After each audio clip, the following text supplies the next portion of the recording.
السلام علیکم ورحمۃ اللہ وبرکاتہ۔ الحمد للہ رب العالمین والصلاة والسلام علی نبینا محمد وعلی آلہ واصحابہ اجمعین۔ اعوذ باللہ من الشیطان الرجیم، بسم اللہ الرحمن الرحیم۔ وَإِذَا سَمِعُوا مَا أُنزِلَ إِلَى الرَّسُولِ تَرَى أَعْيُنَهُمْ تَفِيضُ مِنَ الدَّمْعِ مِمَّا عَرَفُوا مِنَ الْحَقِّ يَقُولُونَ رَبَّنَا آمَنَّا فَاكْتُبْنَا مَعَ الشَّاهِدِينَ۔ محترم ناظرین کرام، پارہ نمبر 7 کی مختصر تفسیر پیش خدمت ہے۔ یہ پہلی آیت جو پڑھی گئی یہ 7ویں پارے کی پہلی آیت ہے۔ اس کا ترجمہ یہ ہے کہ اور جب وہ رسول کی طرف نازل کردہ کلام کو سنتے ہیں تو آپ ان کی آنکھیں آنسو سے بہتی ہوئی دیکھتے ہیں، اس سبب کی کہ انہوں نے حق کو پہچان لیا۔ وہ کہتے ہیں کہ اے ہمارے رب، ہم ایمان لے آئے، بس تو ہم کو بھی ان لوگوں کے ساتھ لکھ لے جو تصدیق کرتے ہیں۔ اس کا شان نزول یہ ہے کہ مکہ کے مسلمان ہجرت کر کے حبشہ تشریف لے گئے تھے۔ حبشہ ایک ملک جس کو آج ایتھیوپیا کہتے ہیں۔ تو مکی زندگی میں جب کافروں نے بہت زیادہ ظلم ستم کیا، پریشان کیا مسلمانوں کو، تو مسلمانوں نے 2 مرتبہ ہجرت کیا تھا، یعنی مکہ چھوڑ کے حبشہ چلے گئے تھے اپنی جان اپنی ایمان کو بچانے کے لیے، تاکہ وہ دین پر صحیح سے عمل کر سکیں۔ تو وہاں گیا تو کافر وہاں تک پہنچ گئے پریشان کرنے کے لیے مسلمانوں کو، اور مسلمان کے خلاف وہاں کے بادشاہ کو بھڑکانے لگے۔ تو حبشہ کا بادشاہ عیسائی تھا، انہوں نے بلایا مسلمانوں کو کہ تمہارے پاس کیا ہے، کون سا دین ہے، کیا تم لوگ پڑھتے پڑھاتے ہیں، کیا چیز ہے؟ تو جعفر بن ابی طالب رضی اللہ تعالیٰ عنہ نے سورہ مریم کی چند آیات تلاوت کی۔ یہ سنتے ہی بادشاہ جو کہ کرسچن تھا رونے لگا، اس کی آنکھوں سے آنسو جاری ہو گئے، اور پھر بعد میں مسلمان بھی ہو گئے، الحمدللہ۔ تو انہی کے بارے ذکر ہے کہ ایک تو کچھ لوگ ایسے ہوتے جو نافرمانی کرتے ہیں، اللہ اس کے رسول کی بات نہیں مانتے، انکار کرتے ہیں۔ وہیں پر کچھ ایسے بھی ہیں اہل کتاب میں سے، کرسچن میں سے یا یہودی میں سے، جو قرآن کو سنتے ہیں اور سن کر کے ان کی آنکھوں سے آنسو جاری ہو جاتے ہیں، الحمدللہ۔ تو مسلمان ہو گئے، نجاشی بادشاہ مسلمانوں کی مدد کی، اور پھر جب بعد میں جا کر کے کافی مدت جب ان کا انتقال ہو گیا تو پیارے نبی صلی اللہ علیہ وسلم نے ان کی نماز جنازہ غائبانہ مدینہ میں پڑھائی، اللہ اکبر۔ اس کے بعد اللہ سبحانہ و تعالیٰ نے اس پارے کے اندر قسم کا ذکر کیا کہ اگر تم قسم کھا لو یقینی طور پر اچھے سے اور وہ ٹوٹ جائے تو اس کا کفارہ دینا۔ تو سوال آتا ہے قسم ٹوٹ گیا کیا کفارہ دے؟ تو قسم 3 طرح کا ہوتا ہے۔ ایک قسم جو لغو ہوتا ہے، انسان جو جان بوجھ کر کے یا یہ کہ نیت سے بات کے اندر پختگی پیدا کرنے کے لیے نہیں کھاتا، ایسے ہی کھا رہا، بات میں زبان اس کی عادت ہے، اللہ کی قسم میں نے ایسا کیا، اللہ کی قسم ایسا ہوا، وہ بات میں قسم کھا رہا ہے، اس کا مقصد قسم کھانا نہیں ہے، اس کی زبان پہ چڑھا ہوا ہے، تو اس کو لغو قسم کہتا ہے، ایسی ہی قسم، بس اس کی کوئی ویلیو نہیں ہے اور اس پر کوئی کفارہ نہیں ہے۔ دوسرا قسم ہے غموس قسم، غموس یعنی جھوٹی قسم کھانا، جھوٹ بولے کہ ہم نے آپ کو پیسہ دے دیا ہے، ہم نے یہ کام کر دیا ہے، ہم نے تو آپ کو ایسا کہہ دیا تھا، حالانکہ ایسا کیا نہیں ہے، کہا نہیں تھا، جھوٹی قسم کھاتا ہے۔ تو جھوٹی جو انسان قسم کھاتا ہے یہ بہت بڑا گناہ ہے، لیکن اس کے توڑنے پر یا جھوٹی قسم کھانے پر کوئی کفارہ نہیں ہے کہ انسان غریب کو مسکین کو کھانا کھلائے، ایسا کوئی کفارہ نہیں ہے، لیکن یہ بہت بڑا گناہ ہے، بلکہ گناہ کبیرہ ہے، انسان کو توبہ استغفار کرنی چاہیے، اللہ سے معافی مانگے۔ اور تیسری قسم ایسی ہے قسم کی جو انسان جان بوجھ کر کے نیت کے ساتھ اچھے سے قسم کھاتا ہے، اپنی بات میں پختگی پیدا کرنے کے لیے، اپنی بات میں وزن پیدا کرنے کے لیے کہ میں یہ کام کروں گا یا میں تم کو ایسا کہوں گا، یہ سامان میں تم کو دوں گا، جو بھی کچھ انسان قسم کھاتا ہے پوری نیت کے ساتھ، بالکل سوچ سمجھ کر، تب اگر انسان قسم کھا کے وہ قسم توڑ دے تو پھر اس قسم کا کفارہ ہے۔ جس کے بارے میں اللہ سبحانہ وتعالیٰ نے کہا کہ اگر یہ قسم ٹوٹ جائے، قسم توڑ دو، تو پھر اسے کفارہ دینا ہوگا۔ کیا کفارہ ہے؟ کفارہ تو یہ ہے کہ 10 مسکین کو کھانا کھلائے، اگر ٹوٹ جائے قسم تو 10 مسکین کو کھانا کھلائے، یا پھر انہیں کپڑے پہنائے، یا پھر ایک غلام آزاد کرے، اور اگر ان سب چیزوں کی طاقت نہیں ہے تو 3 دن کے روزے رکھے، 1 2 3 دن کا روزہ رکھنا، یہ قسم کا کفارہ ہوگا۔ قسم چاہے کوئی کھائے، مرد کھائے، عورت کھائے، جو بھی، ٹھیک ہے۔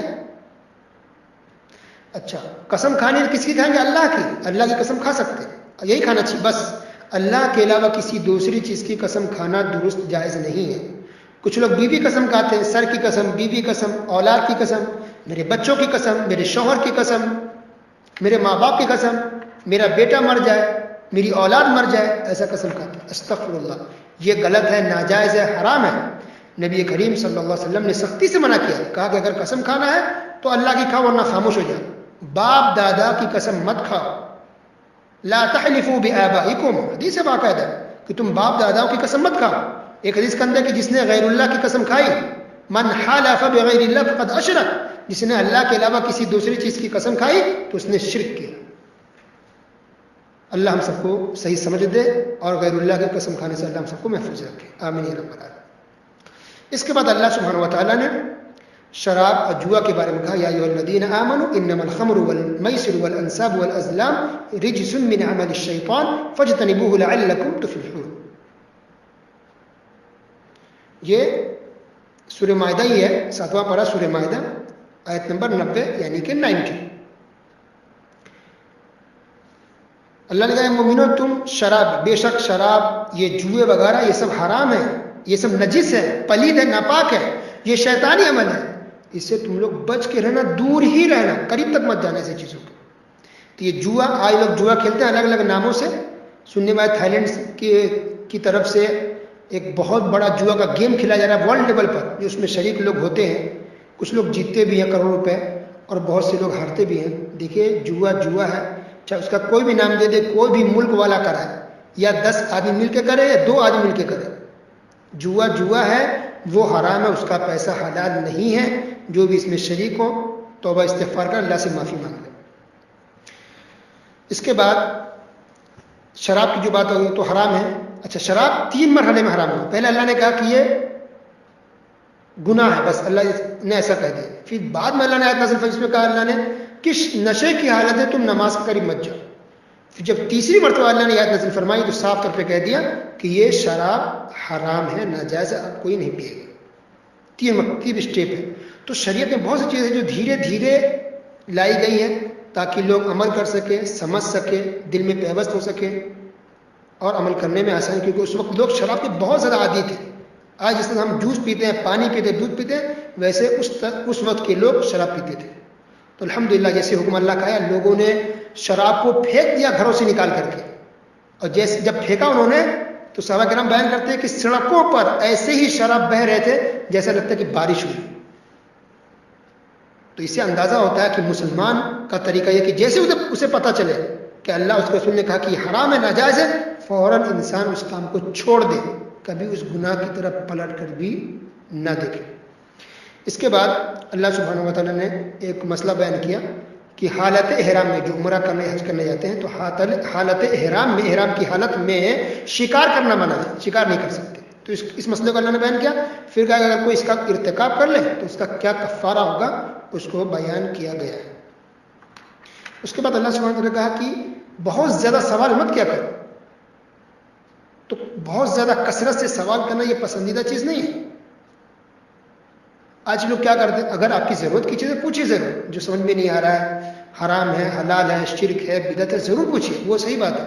لیکن کچھ لوگ ایسے سوال کرتے ہیں جس کا کوئی فائدہ نہیں ہے، اس کا تعلق اس کے عمل سے نہیں ہے، کچھ بھی نہیں ہے، بس ایسے ہی غیر ضروری سوال جس کا کوئی فائدہ نہیں ہے، ایسا سوال کرنا شریعت میں درست نہیں ہے۔ مثال کے طور پر کوئی سوال کرے کہ سورہ کہف تو ہم پڑھتے ہیں جمعہ کو، تو کہف میں کتے کا ذکر آتا ہے، اس کتے کا رنگ کیا تھا، کتا سفید تھا یا کالا تھا؟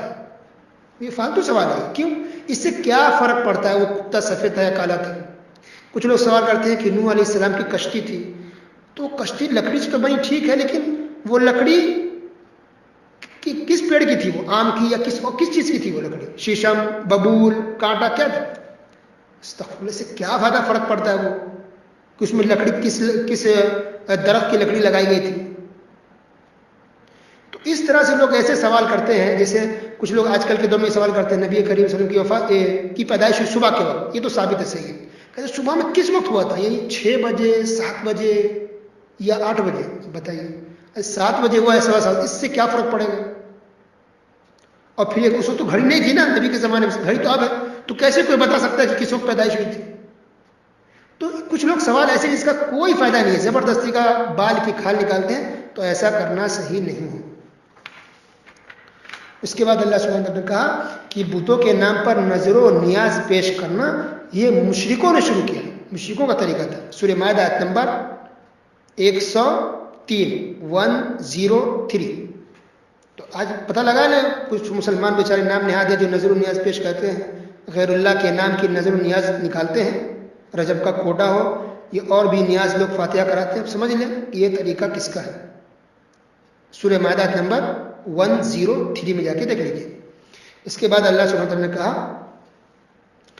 کہ اللہ اس کے رسول کی طرف آ جائے، جو باتیں جو احکام نازل کی گئی ہے اس کی طرف آ، اس کی پیروی کرو۔ تو مشرکوں نے کیا کہا کہ نہیں، ہم تو اپنے بڑوں کی پیروی کریں گے۔ اللہ اکبر، اپنے بڑوں کی پیروی کریں گے۔ سورہ مائدہ آیت نمبر 104 آج بھی کچھ مسلمان کو سمجھا کہتے ہیں نہیں، اپنے بڑوں کو مانیں گے، ہمارے بڑے جو بتائے اس کے طریقے پر چلیں گے۔ یہ غلط ہے۔ چلیے قرآن کے طریقے پر، حدیث کے طریقے پر، اسلام کے طریقے پر، بڑے ہمارے لیے دلیل نہیں ہے، ہمارے باپ دادا یہ ہمارے لیے دلیل نہیں ہے، قرآن حدیث دلیل ہے۔ تو پتہ چلا کہ بڑوں کا حوالہ دینا کہ بڑوں کے طریقے پر ہم چلیں گے، بڑے جو کہیں گے اس کے حساب سے باپ دادا کے طریقے پر چلیں گے، یہ جواب مشرکین دیتے تھے۔ جا کر کے اب دیکھ لیں سورہ مائدہ نمبر 104۔ اس کے بعد اللہ سبحانہ وتعالیٰ نے عیسیٰ علیہ السلام کے کچھ معجزوں کا ذکر کیا، ٹھیک ہے۔ عیسیٰ علیہ السلام کے زمانے میں یہ طب کا، ڈاکٹری کا، علاج کا بہت دورہ تھا، تو اللہ سبحانہ وتعالیٰ کو خاص نعمتیں دی، خاص طور اللہ نے دیا کہ وہ بڑی بڑی بیماری کو ٹھیک کر لیتے تھے، شفا اللہ دیتا، وہ کوشش کرتے ٹھیک ہو جاتے تھے۔ تو یہ معجزہ عیسیٰ علیہ السلام کو دیا گیا تھا۔ یہ بات پہلے درس میں ہم بتا چکے ہیں کہ اللہ سبحانہ وتعالیٰ پیغمبروں کو معجزہ دیتا ہے ان کے دور اور ماحول کے حساب سے۔ تو جو پیغمبر جس زمانے میں، اس وقت جس چیز کا دورہ ہوتا ہے، یعنی جس چیز کا پاور ہوتا ہے یا جس چیز کی بہت زیادہ چرچا ہوتی ہے، جس کو تکبر لوگ گھمنڈ کرتے ہیں، اللہ تعالیٰ اسی ٹائپ کا معجزہ دیتا ہے کہ لوگ اس کے سامنے حیران پریشان ہو جائیں اور اس سے اچھی چیز انسان نہ لا پائے، ٹھیک ہے۔ تو اللہ نے معجزہ دیا۔ اب لوگ کچھ کیا کرتے ہیں کہ ان معجزے کو سامنے رکھ کر کہتے ہیں کہ نہیں، جیسے عیسیٰ علیہ السلام لوگوں کا علاج کرتے، ہاتھ رکھتے یا کچھ کرتے بس فوراً ٹھیک ہو جاتا ہے۔ آج بھی کچھ بزرگ ایسے ہیں جو صرف ہاتھ رکھ دیں انسان ٹھیک ہو جائے، بزرگ نظر ڈال دیں تو انسان ٹھیک ہو جائے، یہ غلط بات ہے۔ معجزوں سے دلیل پکڑنا کہ معجزہ نبی و پیغمبر پر ہوا ہے، تو آج بھی اگر ہم ایسا کریں گے، اب عیسیٰ علیہ السلام لاٹھی پٹکتے تھے تو دریا میں راستہ بن گیا، تو آپ بھی لاٹھی پٹک کے راستہ بنا کے دکھائیے۔ موسیٰ علیہ السلام لاٹھی پٹکتے تو پانی نکلنے لگتا، اللہ کے حکم سے ہوتا تھا، تو آج لاٹھی پٹک کے دکھائیے، ہوگا؟ نہیں ہوگا۔ نبی کریم صلی اللہ علیہ وسلم نے چاند کی طرف اشارہ کیا، اللہ کے حکم سے چاند کے ٹکڑے ہو گئے، یعنی نشان بن گیا، ٹکڑے ہو گئے۔ سورہ قمر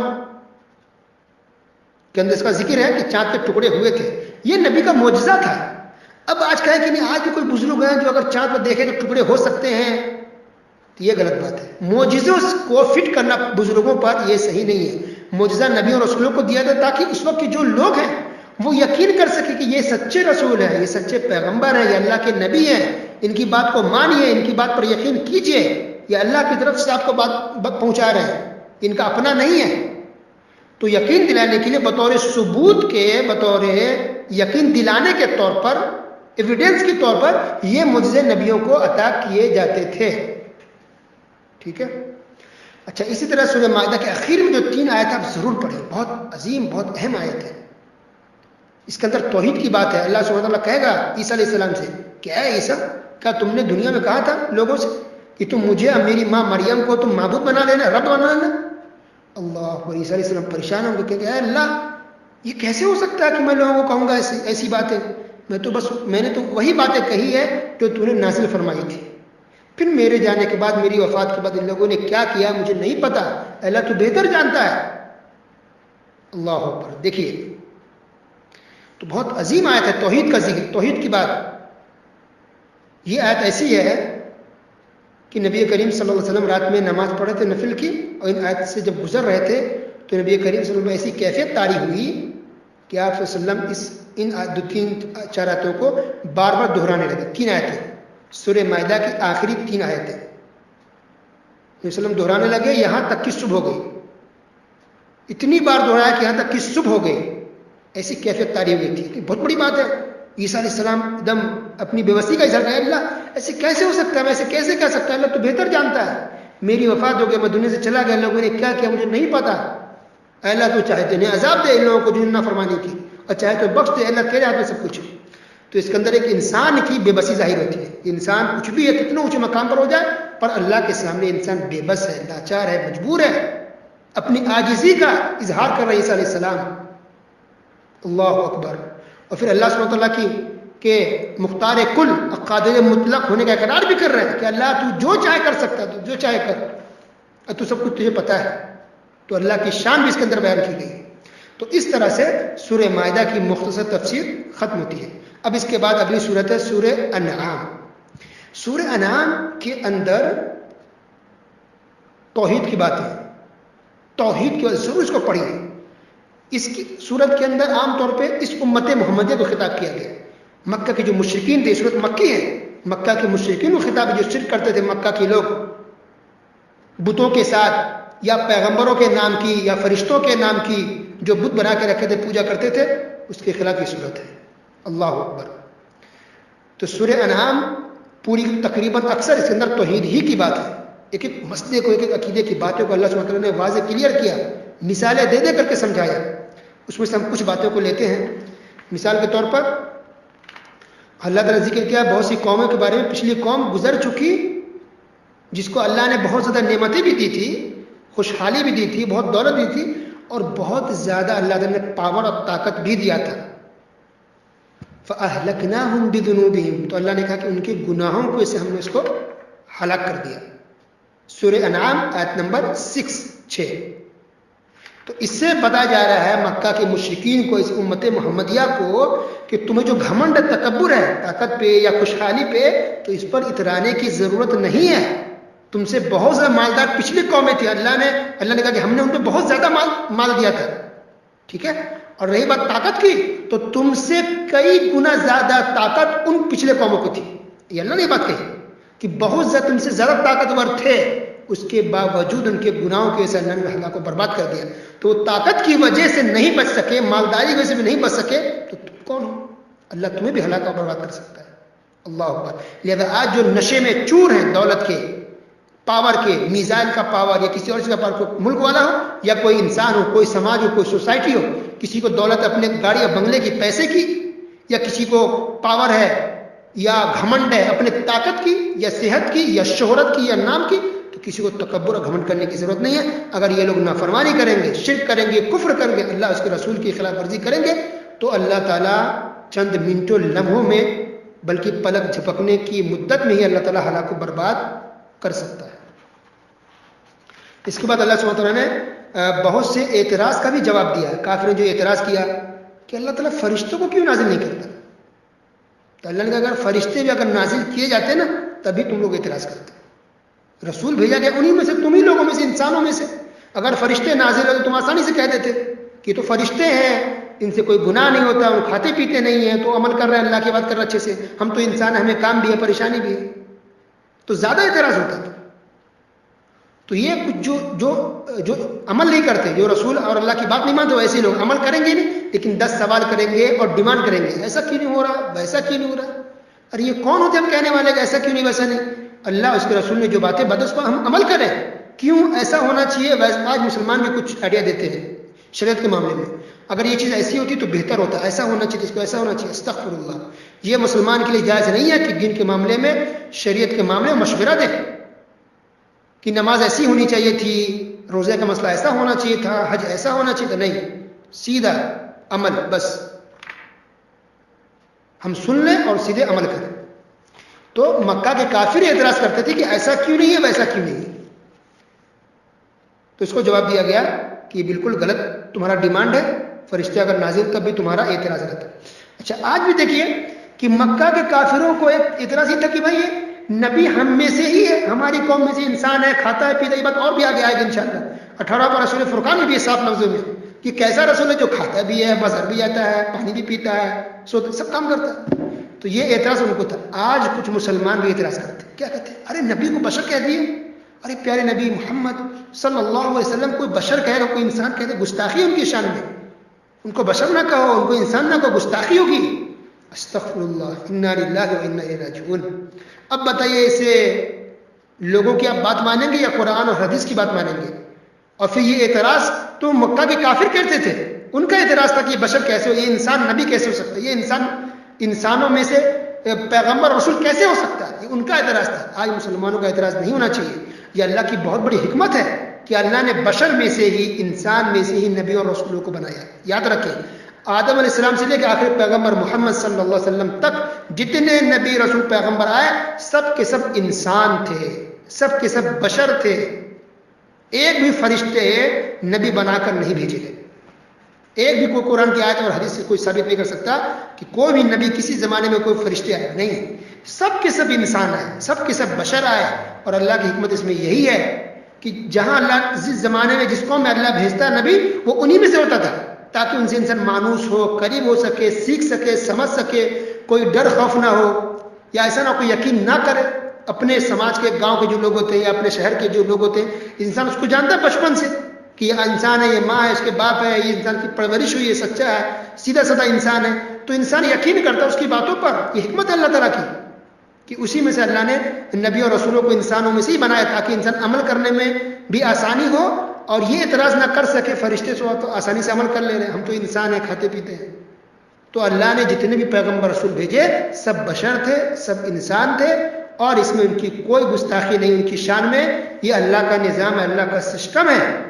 اور میں تو یہ کہتا ہوں کہ ہر چیز ممکن ہے, ایسا ہو ویسا ہو, لیکن قرآن کسی نبی کی شان میں گستاخی کر دے امپاسبل ہے, ناممکن ہے, ہو ہی نہیں سکتا.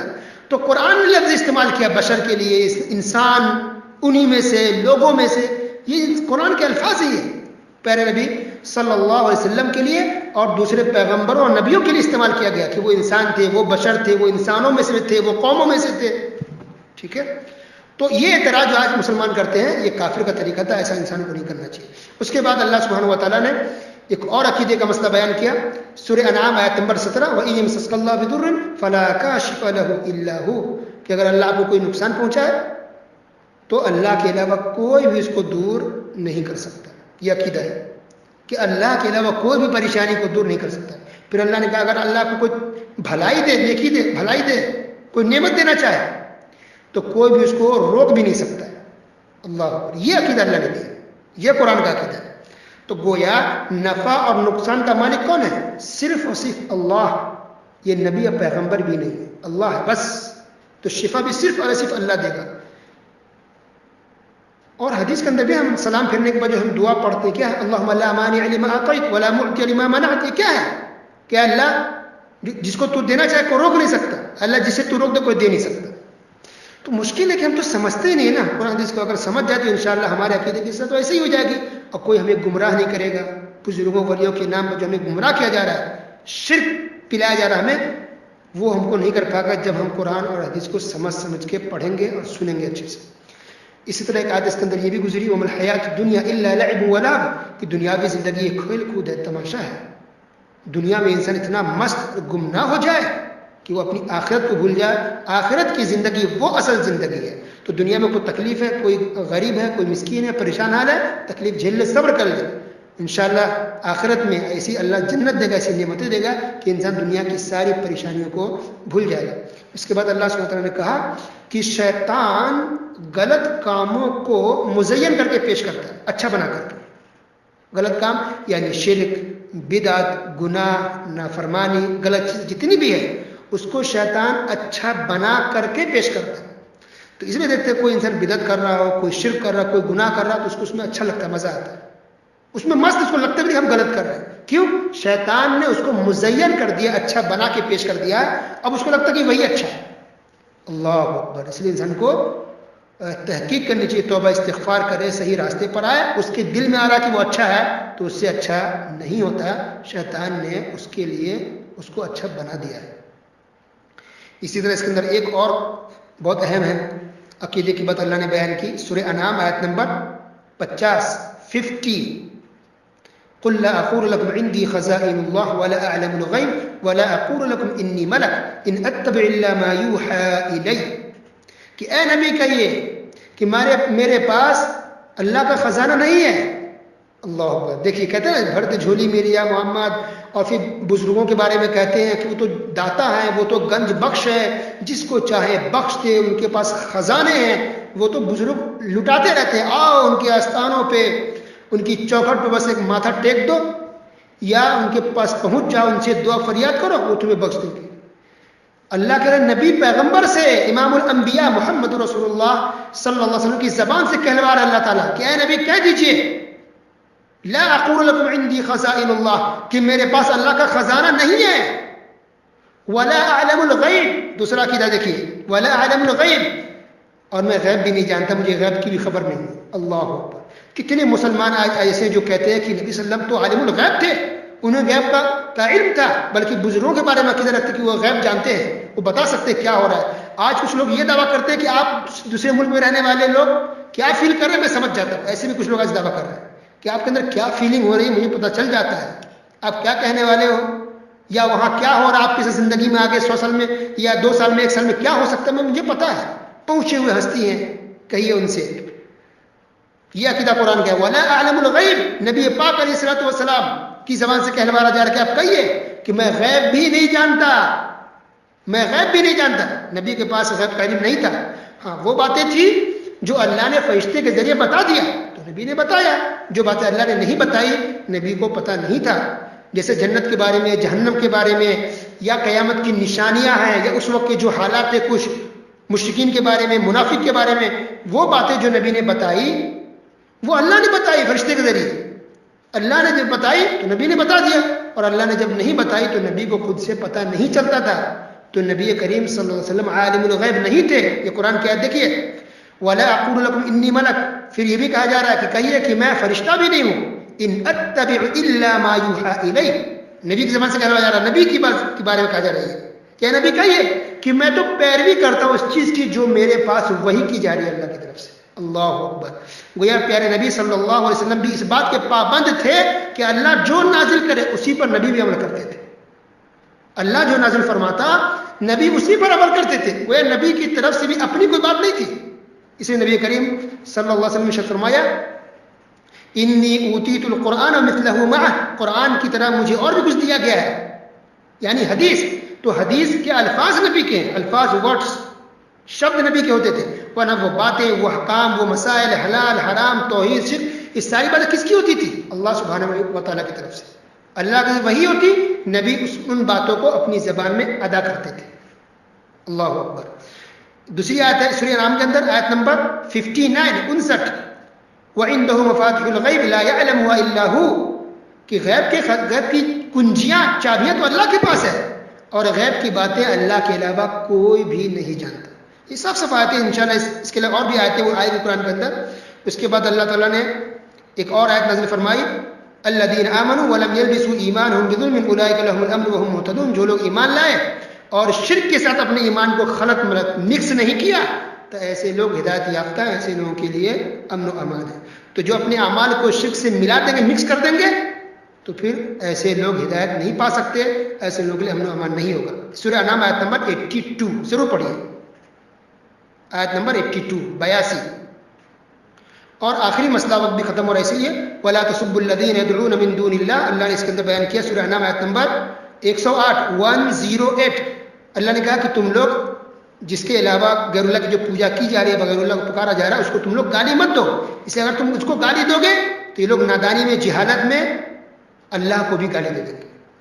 تو دوسروں کو گالی نہیں دینا چاہیے، ورنہ وہ لوگ غصے میں اللہ کو گالی دے سکتے ہیں. زبان کو بند رکھیں، حکمت کے ساتھ توحید کی دعوت دیجیے، یہ ہماری ذمہ داری، لیکن گالی گلوچ سے دیں. اسلام گالی نہیں سکھاتا. ٹھیک ہے. السلام علیکم ورحمۃ اللہ وبرکاتہ. اس طرح سے 7ویں پارے کی تفسیر مکمل ہوئی. 7واں پارے کی تفسیر مکمل ہوئی. بارک اللہ فیک.